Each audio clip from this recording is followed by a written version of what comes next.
नमस्कार विद्यार्थियों। आज के ऑनलाइन क्लासेज में एक बार फिर से आपका स्वागत है।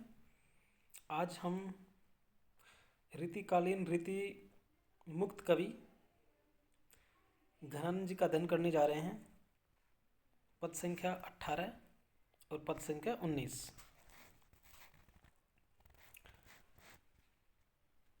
घनानंद जी के बारे में मैंने आपको पहले बताया कि घनानंद जी का प्रत्येक पद है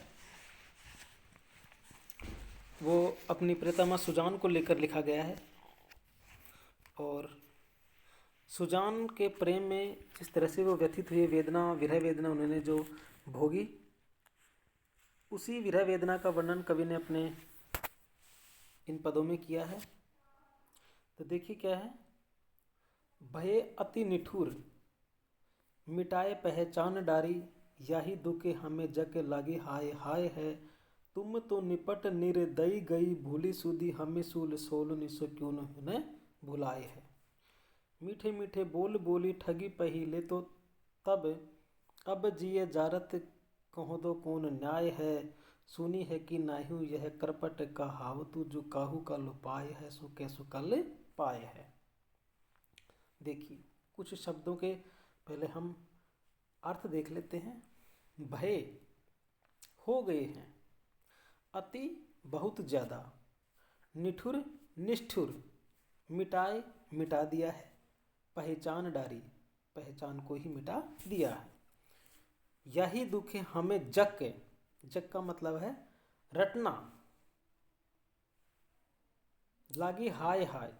तुम तो निपट निर्दयी गई भूली सुधी, निपट अत्यंत, हमें सूल सोल सेलनी, सूल सेलनी बर्छी की नोक या वेदना की कशक। अब जिए जारत, जारत मतलब जलाना, काहू कल पाए, काहू कल पाए किसी को परेशान करना। सुख कैसे कल पाए, कल का मतलब चैन आराम। तो देखिए कवि घनानंद जी कह रहे हैं कि भय अति निठुर मिटाए पहचान डाली, कि हे प्रियतम तुम तो अत्यंत कठोर हो गए हो, और अब तुमने मुझसे अपनी पहचान को ही मिटा दिया है। मिटाए पहचान डाली, तुमने अब मुझसे अपनी पहचान को ही मिटा दिया है। यही दुख हमें जग के लागे हाय हाय, और इसी दुख ने या इसी दुख से मुझे हाय हाय की रट लगी हुई है। तुम तो निपट निर्दयी गई भूली सुधी, कि तुम तो अत्यंत निर्मम हो, निर्दयी हो, इसलिए तुम्हें तो हमारी सुध नहीं है। गई सुध भूली सुधी, इसलिए तुम्हें तो हमारी सुध नहीं है। हमें सूल सोल सैलनिसो क्यों न बुलाए है, किंतु हम बर्फी की या बर्छी की चुभन के समान वेदना की कशक किसी प्रकार भी न भूलेंगी। हमें सूल सैलनिसो क्यों न भुलाए है, किंतु हम बर्छी की चुभन के समान वेदना की कसक किसी प्रकार भी न भूलेंगी। मीठे मीठे बोल बोली, कि तब पहले तो तुमने हमें मधुर मधुर वचन बोलकर ठग लिया, भुलाव में डाल लिया, और अब हमारे हृदय को क्या कर रहे हो, ठगी पहले तो तब, कि पहले तो आपने हमें मधुर मधुर वचन बोलकर ठग लिया, भुलावे में डाल लिया, और अब क्या कर रहे हो, अब जिए जारत, लेकिन अब आप हमारे हृदय को जला रहे हो। बताओ ना यह कौन सा न्याय है, कहो दो कौन न्याय है, कहो ना या बताओ ना कि यह कौन सा न्याय है, अर्थात तुम्हारा यह व्यवहार अत्यंत न्यायपूर्ण है। फिर आगे कह रहे हैं, सुनी है कि ना है यह प्रसिद्ध कहावत जो, कि तुमने यह प्रसिद्ध कहावत सुनी है अथवा नहीं। कौन सी प्रसिद्ध कहावत, काहू कल पाए है सो कैसे कल पाए है, कि जो किसी को तड़पाएगा वह कैसे शांति प्राप्त कर सकेगा। भाव यह है कि दूसरों को कष्ट पहुंचाता है, उसे किसी भी प्रकार से शांति नहीं मिलती है, उसे भी अपने बुरे कर्मों का फल अवश्य मिलता है। तो देखिए, इस तरह से अंतिम जो पंक्ति में एक कहावत का प्रयोग किया गया है, और इस कहावत के माध्यम से अनन्य प्रेमी का आवेश या वेदना आधिक्य के कारण ही प्रीतम को इतने कठोर वचन कह सकती है कि जिस तरह से तुम मुझे सता रहे हो, मुझे तड़फा रहे हो, एक दिन तुम भी उसी तरह से तड़फोगे। ऐसा वचन तो शायद कोई आवेश में या गहरी पीड़ा से दुखी व्यक्ति ही कह सकता है। अलंकारों की हम बात करें तो अनुप्रास के साथ साथ हमें यमक अलंकार की छटा भी इसमें देखने को मिल रही है। 19वां पद हम देखते हैं। मीत सुजान अनीति करो जिन, हा हा न हूजिय मोही अमोही, दीठी को और कहूँ नहीं ठोर, फ्री द्रग रावरे रूप की दोही, एक बिसास की टेक गहे लगी, आस रहे बसी प्राण बटोही, हो घन आनंद जीवन मूल दई, कित प्यासन इमारत मोही। देखिए,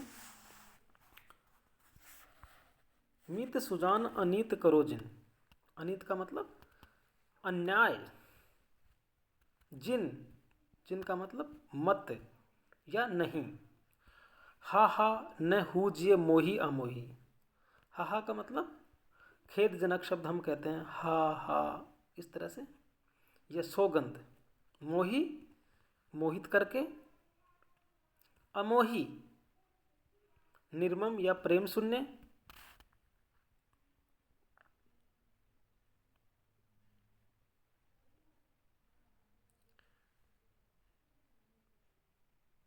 एक विश्वास की टेक गहो लगी, आस रहे बसी प्राण बटोही, नहीं सॉरी, पहले यहाँ से देखते हैं। फिर द्रग रावरे रूप की दोही, दोही का मतलब दुहाई, और एक विश्वास की टेक गहे लगी, गहे का मतलब टेक का मतलब सहारा, हो घन आनंद जीवल मूल दई, कित प्यासनी मारत मोही, प्यासनी प्रेम जन्य पिपासा या प्यास। तो देखिए क्या है,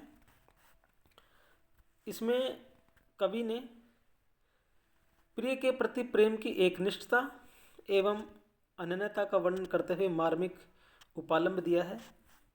कोई प्रेमिका प्रिय के प्रति अपनी प्रेम निष्ठा और अनन्यता प्रकट करती हुई प्रार्थना करती है कि हे प्रीतम सुजान, तुम मेरे साथ ऐसा अन्याय मत करो। मीत सुजान अनीत करो जिन का मतलब है मत या नहीं, कि हे प्रीतम सुजान, मेरे साथ आप ऐसा अन्याय मत करो। हा न हूजिए मोही अमोही, कि मैं हा अर्थात सौगंध खाती हूँ, मोही अमोही मुझे मोहित करके तुम मेरे प्रति निर्मोही अर्थात प्रेमासक्ति से रहित मत बनो। दीठी को और कहूँ नहीं ठोर, फ्री द्रग रावरे रूप की दोही, मेरे नेत्रों में तुम्हारे ही रूप की दुहाई फिरी हुई है, अर्थात मेरी आंखों में तुम्हारा ही रूप छाया हुआ है, तथा तुम्हारे रूप के अतिरिक्त ऐसा स्थान नहीं है जहाँ या जिस पर मेरी दृष्टि टिक सके। इस तरह तुम ही मेरे जीवन दृष्टि के लिए अनन्य आकर्षण हो। मेरे प्राण रूपी पथिक, एक विश्वास की टेक गहे लगी, आस रहे बसी प्राण बटोही, कि मेरे प्राण रूपी पथिक एकमात्र इस विश्वास का सहारा लेकर बसे हुए हैं कि आप पुनः लौटकर आओगे और मुझे फिर से तुम्हारे दर्शन का लाभ मिलेगा, अन्यथा मेरे प्राण अब तक कभी के निकल गए होते। हो घन आनंद जीवन मूल दई, कित प्यासन मारत मोही, यानी तुम्हारे विश्वास पर ही मेरे प्राण अब तक अटके हुए हैं। कवि घनानंद कहते हैं कि वीरणी नायिका कहती है कि हे प्रिय, तुम अत्यंत आनंद प्रदान करने वाले और हो घन आनंद, कि तुम अत्यंत आनंद प्रदान करने वाले, जीवन मूलदयी और मेरे जीवन के आधार हो, फिर क्यों मुझे अपने रूप की प्यास में मार डाल रहे हो। कित प्यास नि मारत मोही, फिर मुझे क्यों अपने रूप की प्यास में मार रहे हो। या हम इसका श्लिष्ट अर्थ यह है कि तुम आनंद वर्षी मेघ तथा जल के भंडार हो, फिर क्यों मुझे प्यासी मार रहे हो, इसलिए तुम अपने रूप दर्शन से मेरी प्रेम पिपासा शांत करो। तो इस तरह से हम देखते हैं कि कवि ने प्रेमा की जो प्रेमी है या प्रेमिका है उसकी अनन्यता और उसकी व्यथा का सुंदर चित्रण किया है। कवि ने मुहावरों का भी प्रयोग किया है। साथ ही हम देखते हैं कि हाहा में विप्सा और प्राण बटोही में रूपक और घन आनंद जीवन मूल में श्लेष अलंकार की छटा हमें देखने को मिल रही है। छंदों की हम जब बात करते हैं तो मैंने आपको बार बार बताया है कि जो घनानंद के जो पद हैं, अधिकतर पद हैं वो सवया छंद की यति और गति से मिलकर बने हुए दिखाई दे रहे हैं।